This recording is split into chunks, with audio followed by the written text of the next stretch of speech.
Everybody, and welcome to Break the Ceiling. I'm Julia Lauer, and seeing as NSDA nationals are right around the corner, I think that now would be a perfect time to go over some of the preliminary legislation that you'll be seeing and debating in NSDA nationals for congressional debate. So I want to cover some of the foreign policy bills, specifically 4 of the 8. The 4 that I'm going to be covering in this video are a resolution to close U.S. military bases in Okinawa, a bill to declare war on ISIL, a bill to expand foreign security measures to defeat the Islamic State, and a resolution to cut foreign aid to Israel. Seeing as 2 of these 4 bills directly pertains to ISIS, I think at least going into round, having a thorough understanding of what ISIS's capacities are in the status quo, as well as what our current strategies are in dealing with ISIS, will give you immense leverage in the debate. Our strategies in dealing with ISIS have radically changed over the past 2 months. Right now, we're focusing our time and resources on training Peshmerga forces, local tribal fighters in Iraq, as well as Iraqi-sanctioned military forces. We have 3,500 US troops on the ground, but they're not necessarily ground troops, and that they're not engaging in head-to-head combat with ISIS. Rather, they're training the forces so that they can fight to their full capacity against ISIS. Obama has plans to retake Mosul, which was one of the first key regions that was overtaken by ISIS. That's what our current strategies are, but the current effects of ISIS are a little bit odd, and that it's not all bad. Obviously, ISIS and their reign of terror is disgusting, it's abhorrent, but it's actually ripped apart Al-Qaeda, which is something that probably a lot of debaters are going to oversee, but this also gives us a unique opportunity to go in and redirect some of our forces that were typically used to fight Al-Qaeda to fight ISIS. Al-Qaeda has been ripped apart by ISIS because Ayman al-Zawahiri has been cut off by his head commanders. And the only thing that's necessarily keeping Al-Qaeda members loyal is their loyalty. He does not have the resources. He's been drained of his recruits because all of them are going to ISIS, or all of them have lost their morale in this organization, in this terror-sponsored organization. Meaning that the Al-Nusra Front agreement between Al-Qaeda and ISIS in the past is essentially falling on its head. It's backfiring to Al-Qaeda because Al-Qaeda, for the first time in decades, is at an all-time low. With that in mind, let's talk about the first bill that we're going to cover. A bill to expand foreign security measures to defeat the Islamic State.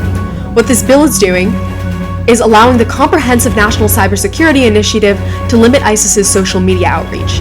They'll be using Tomahawk cruise missiles to target U.S. oil refineries and are going to be spending $250,000 of Special Forces Operations funds to train Peshmerga forces. As I said before, most of these things are things that we're doing in the status quo. But what this bill is doing is taking it one step further. To quickly define some of the ambiguous terms in this bill, the Comprehensive National Cybersecurity Initiative was created in 2008, although it was given the presidential directive by George Bush beforehand. Up until a couple of years ago, when Obama declassified it, this program was essentially classified. It lacked transparency and not many people knew what was going on. But since Obama declassified and increased the transparency surrounding this initiative, we know what its main goals are. It's typically the same goals as any cybersecurity initiative: to strengthen intelligence, education, coordination, and research with cybersecurity. But what makes it a little bit different, what makes this initiative a game changer, is that they also have behavioral studies. They focus on cyber economics. They want to understand the way that people who use cybersecurity threatening software or social media operate. So the heart of this debate is going to boil down to what exactly our next step is. The affirmative is trying to prove that we need more than just airstrikes, and that cutting off social media is key to keep ISIS from growing in terms of resources. The negative is going to be arguing that what we're doing right now in the status quo is enough, or that passing this bill is only going to further exasperate the conflict. The second ISIS bill is a bill to declare war on ISIL. The summary of the bill is basically what it sounds like. We're going to be declaring war on ISIL. We're going to be fund missions every year. In fact, the bill actually defines what the declaration of war is. But this kind of sounds like deja vu. It sounds like a second Iraqi war, and I think that's what this debate is going to be centered on. The affirmative is going to be arguing that airstrikes alone are not enough to combat ISIS, that it's a far different and far more complex terrorist organization than anything we've seen in the past, whether it be Hamas, Hezbollah, or Al-Qaeda, and that we need to deal with them differently. And by having ground troops consistently fighting on the war, by having Congress and executive branch sanctioned funding, we're going to be expanding our reach and more effectively dealing with this threat. This threat that is slowly taking steps to become a new state, that has acted upon its initiatives, that even though it takes irrational actions, has rational motivations. But the negative is going to be arguing that by declaring war on ISIS, we're essentially giving them legitimacy.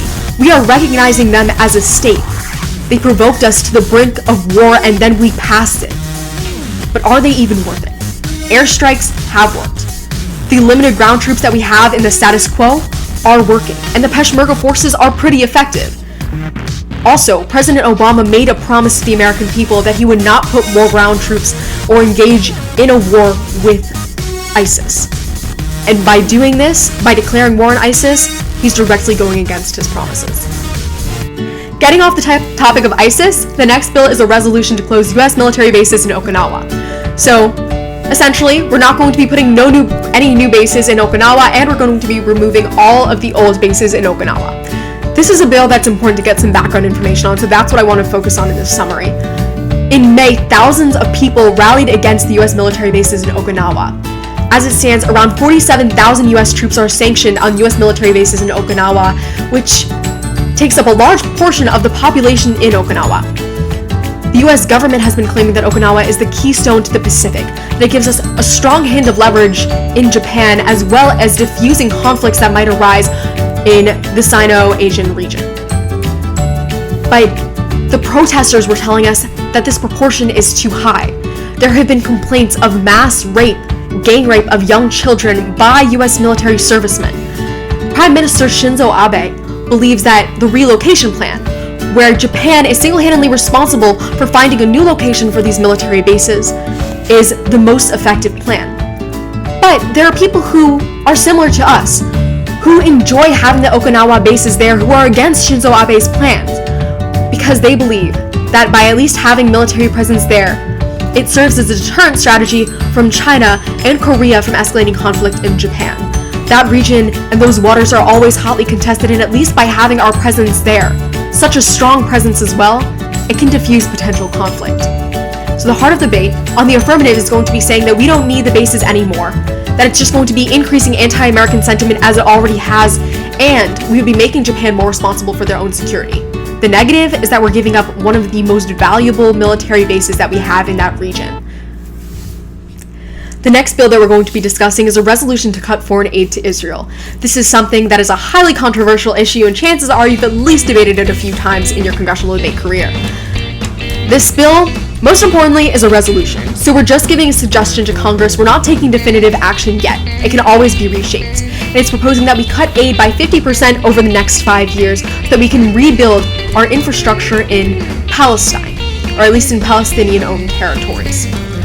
So some of the background information on this, dating back to the Camp David Accords, Israel's military has been notorious for being superior to other militaries in the Middle East.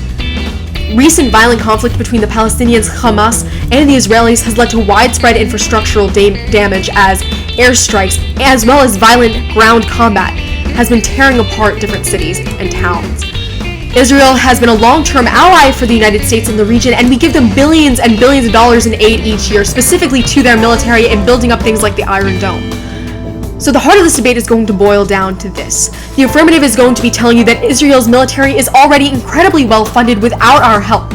And I mean, chances are someone's going to be talking about taxpayer dollars, because that's just a thing that we say in Congress, that we're always wasting taxpayer dollars.